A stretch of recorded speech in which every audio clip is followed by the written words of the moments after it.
گھبراتے کیوں ہو؟ تم تو سنت بلالی کو پورا کرنے والے ہو. تمہارے اکابرین کے سر پر شہادت کا تاج اگر سجتا ہے، گھبراؤ مت، ڈرو مت. پروردگار عالم کے دربار سے تم لائن میں لگ جاؤ. وہ کون کھڑے ہیں؟ بلال حبشی کھڑے ہیں استقبال کرنے کے لیے. کون کھڑے ہیں وہاں پر؟ حسین شہید کربلا کھڑے ہیں.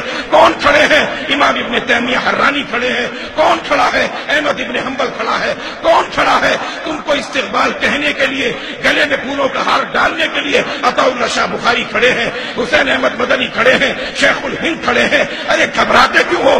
وہ نورانی چہرے والا یوسف لدھیانوی شہادت کا تاج پکڑ کے کھڑا ہے. گھبراتے کیوں ہو؟ وہاں پر نواز شنگری صحابہ کی عظمت کا پرچم پکڑ کے کھڑا ہے. گھبراتے کیوں ہو؟ علی شیر حیدری شیر بن کے کھڑا ہے. گھبراتے کیوں ہو؟ یہ شہادتوں کی داستان ہے. اگر بچے ہو کر ڈر لگتا ہے، جامع حفصہ کے ننھے منھے بچے کھڑے ہیں، چھوٹی چھوٹی عورتیں کھڑی ہیں، جلے ہوئے قرآن کھڑے